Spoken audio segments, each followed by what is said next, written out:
बुनियादी जरूरतों में सबसे पहले हमें अपने घर के अंदर रोटी, कपड़ा और मकान के लिए हमको संघर्ष करना पड़ता है। उसके बाद बिजली, पानी, सड़क या फिर शिक्षा, स्वास्थ्य और रोजगार, यही सब चीजों की जो लड़ाई है ना, ये सब चीजों के लिए तो हम संघर्ष करते रहते हैं। लेकिन हम लोगों ने ये देखा है कि पिछले 10 सालों में जब से भारतीय जनता पार्टी की सरकार आई है, इस 10 सालों में हम लोग ये जो हमारी बुनियादी चीज है, जो मूलभूत आवश्यकताएं हैं, इनको तो छोड़ दीजिए, इनके लिए तो हम अपना संघर्ष करते रहेंगे। लेकिन अब तो हमारे अस्तित्व पर ही संकट आ गया है, हमारे अस्तित्व पर, हमारे देश के अस्तित्व पर, हमारे देश के संविधान पर। क्योंकि जो सोच लेकर के ये चल रहे हैं, संविधान खुद इस बात को कहता है कि राज्य जो है वो जन कल्याणकारी नीतियां बनाएगा। ऐसा मैंडेटरी नहीं है, अनिवार्य नहीं है, तो कुछ जो न्यायालय में जाके चैलेंज नहीं दिया जा सकता है। लेकिन सरकार का ये दायित्व होता है कि वो जन कल्याण को ध्यान में रखकर के कोई नीति बनाए। सरकार अगर ये करने लगे कि ऐसे ऐसे टैक्स आपके ऊपर लाद दे, मनु भाई अभी रास्ते में बोल रहे थे, एक जगह भाषण कर रहे थे कि दूध पर भी टैक्स है और दही पर भी टैक्स है, माने बाई प्रोडक्ट जो है उस पर भी टैक्स होगा। अगर एक बार दूध हो गया तो उसके साथ दही तो बनी जाती है, बाई प्रोडक्ट पर कैसे टैक्स लगा सकते हो? आप सैनिटरी नैपकिन पर भी टैक्स लगाते हो। आप जो जरूरत की वो चीजें हैं, जिन चीजों को फ्री में मिलना चाहिए लोगों को, उन पर भी आप टैक्स लगाते हो। ये सरकार कितनी जालिम सरकार है, इंसानियत के खिलाफ जाकर के फैसले लेती है, इंसानों को इंसान ही नहीं समझ रही है। घर चलाना मुश्किल हो गया है, सब लोग का क्लास 1 के अधिकारी भी घर नहीं चला सकते हैं, इतनी ज्यादा महंगाई बढ़ा दी गई है, इतना ज्यादा उनके ऊपर टैक्स और कर का बोझ लगा दिया गया है। दूसरी तरफ नौजवान है जो बेरोजगारी को झेल रहे हैं। 2018-19 की रेलवे और एसएससी की भर्तियां अभी तक लटकी हुई हैं। उत्तर प्रदेश का तो क्या ही कहना है, लगभग 30 पेपर आउट हो चुके हैं। पेपर आउट पर कोई कार्रवाई नहीं की जाती है, सभी परीक्षाओं के पेपर आउट होते हैं। इतनी लचर व्यवस्था है और हमको तो लगता है कि जांच हो जाए तो जानबूझ करके पेपर आउट कराए जाते हैं। इसलिए जानबूझ करके आउट कराए जाते हैं क्योंकि इनकी मंशा खराब है। ये किसी भी तरह से संसाधनों पर कब्जा करना चाहते हैं और कब्जा करने के लिए जानबूझ कर सरकार पेपर आउट कराती है, क्योंकि सरकार जांच नहीं कराती है, सरकार कोई खुलासा नहीं कर रही है। जो पेपर आउट हो रहा है उसका मतलब इसके पीछे कौन लोग खड़े हैं। तीसरी चीज, जो निजीकरण ध्यान लेकर कराया जा रहा है, जो हमारे सरकारी उपक्रम थे, जो हमारी नवरत्न कंपनियां थी जहां से रोजगार पैदा होता था, जो हमारे देश के लिए संसाधन उपलब्ध कराती थी, जो बड़े बड़े संस्थान हमारे सरकार के, उन सरकारी उपक्रमों को, संस्थानों को क्यों बेचा जा रहा है उन्हें पौने दामों में, ये हमारा सवाल है। और लोग जो ढाके में चल रहे थे, चलिए कोई निजीकरण कोई नई अवधारणा नहीं है, पुरानी अवधारणा है कि निजीकरण सरकारें करती रही है। जो चीज नहीं समझ में आ रही है, ये चीज पुराना हो गया, उससे सरकार को लाभ नहीं हो रहा था, तो सरकार उसका निजीकरण करती थी, उसको प्राइवेट हाथों में दे करके उसको कुछ आगे में ले चलती थी। बहुत बार ऐसा हुआ है। लेकिन जो कंपनियां हमारी फायदे में है, जो इंडस्ट्री हमारी फायदे में है, जो हमारा उपक्रम फायदे में, उसको किस बात के लिए बेचा जा रहा है?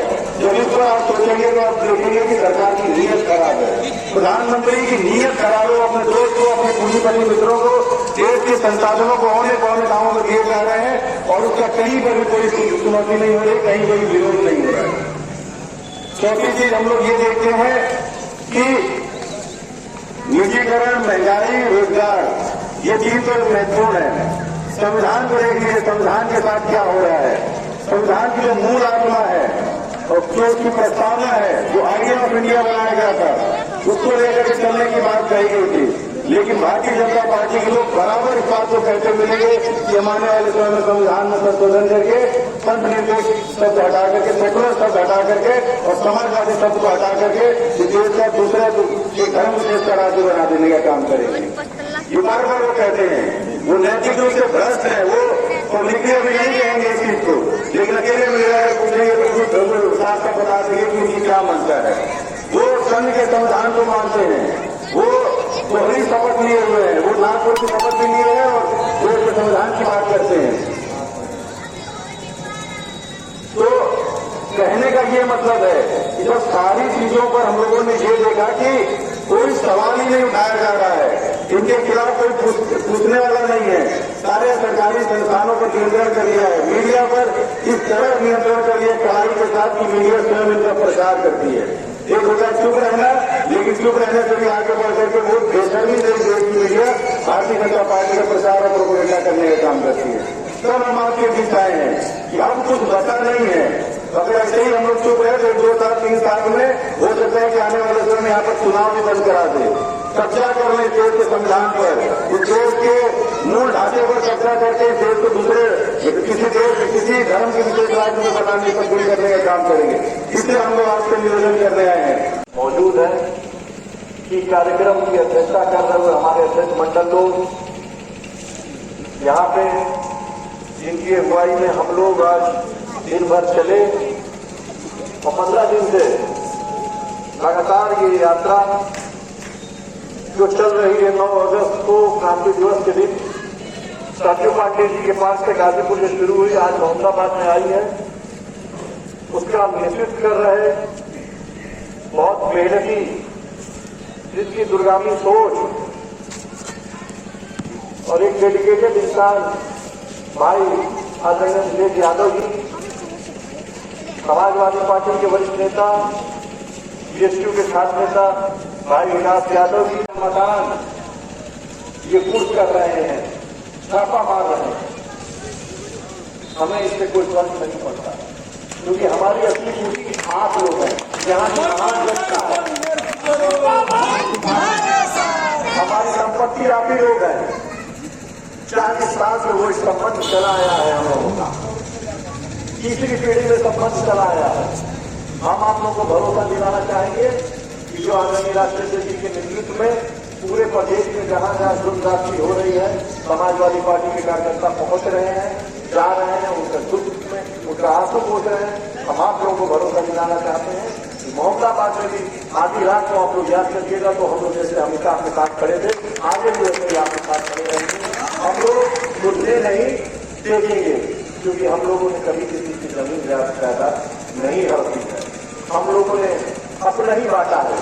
अखिलेश भाई, हम आपको बताना चाहेंगे कि जो मोहम्मदाबाद बाजार है, आधे से ज्यादा जमीनें हमारे पूर्वजों की दी हुई है, लोगों के पास जमीन के कागजात भी नहीं है। जो बैठे हैं लोग जानते होंगे, और हम लोगों को इल्जाम लगाया जाए, आप लोग हमारी पूंजी है, आप ही लोग संपत्ति है, हमारी सब कुछ है। आपकी दुआ, आपका आशीर्वाद बस मिलता रहे। ऐसे जितने आएंगे दुख आपस ऊपर उससे सामना किया जाएगा, क्योंकि हम लोग सच है, हम लोग ऊपर वाले को मानने वाले हैं। हम लोग कभी न जीवन में कोई गलत काम किए हैं, न कभी किसी को करने देंगे, न करेंगे।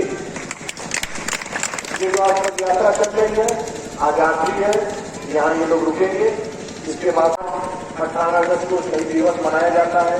हम लोगों को हर साल भी आते थे, और इस साल भी हम लोग तैयारी करते, उससे पहले हमारे घर में छापा पड़ गया। हम लोग शहीद दिवस पे वहाँ जाके जो हमारे शहीद हुए थे देश के आजादी के लिए, वो माला नहीं करा पाए, तो कल हम लोग अपने भाई और अपने जो नौजवान साथी हैं, इन सब लोगों के साथ हम लोग भी जाएंगे। अगर वहाँ कई पास में फूल चढ़ाएंगे, वहाँ सदर रोड होते हुए हम लोग शर्मिला जाएंगे, और फिर वहाँ से भावरपुर की तरफ निकल जाएंगे, और परसों सुबह इन लोगों को बलिया भेज देंगे।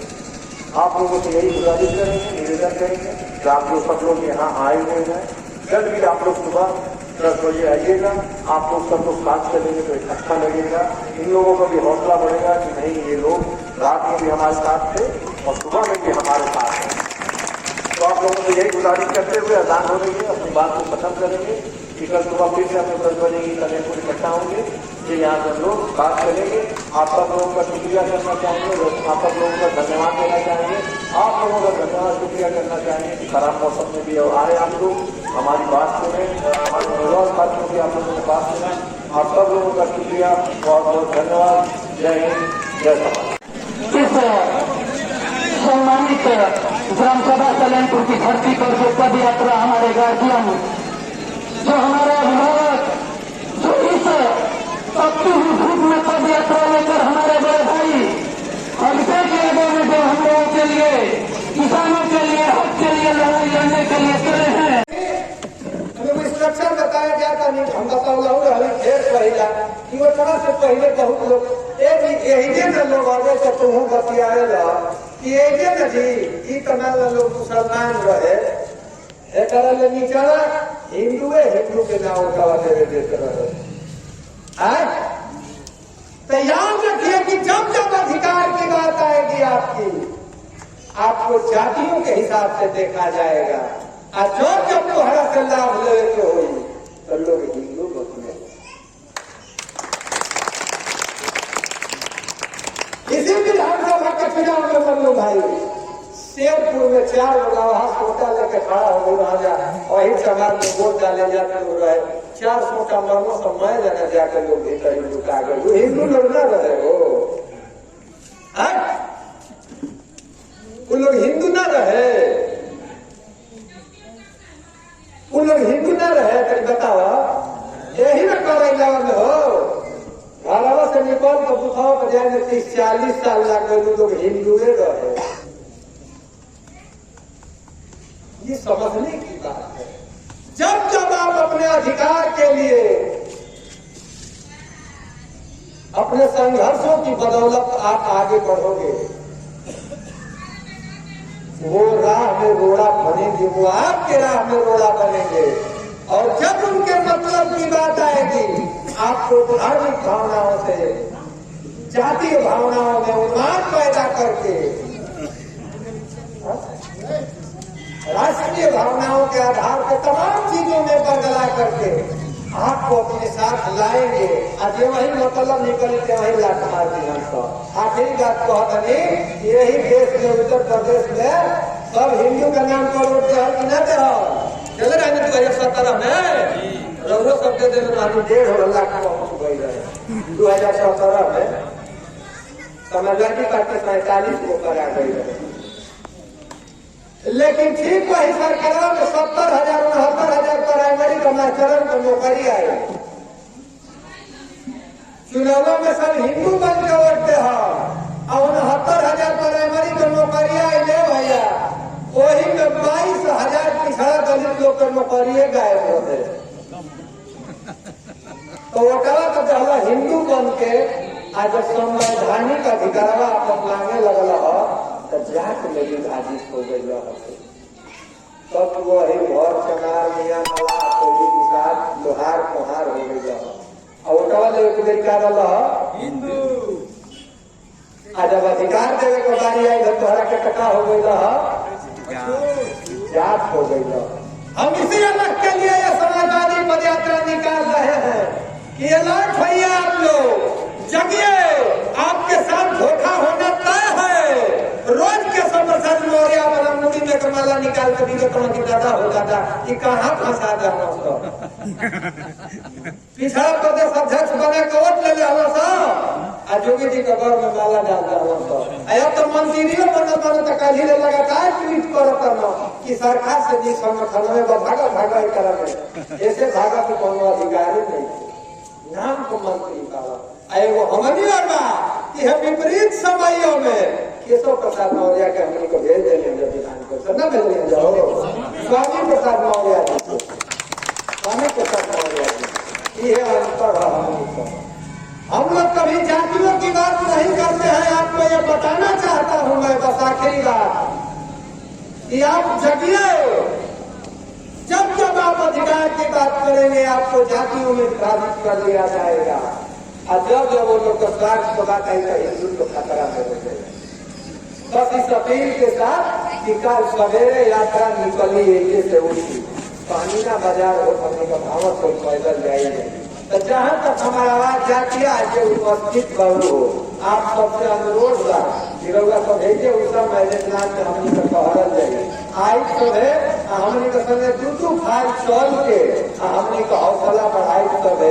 एगो शेर पढ़ के अपन बात समाप्त करो कि जो मंजिल के न पहुंचे उसे रास्ता नहीं कहते, 2-4 कदम चलने को चलना नहीं कि 24 ले संकल्प होता। तो वही से बात कि जो मंजिल पे न पहुंचे उसे रास्ता नहीं कहते, 2-4 कदम चलने को चलना नहीं कहते। एक हम हैं जो गैरों को भी कह देते हैं अपना, एक तुम हो कि अपनों को भी अपना सवेरे हमारे संगे दूधू खा चल के जवान साथी लोग पासे बाबू का सिकंदर भाई जिला पंचायत का सदस्य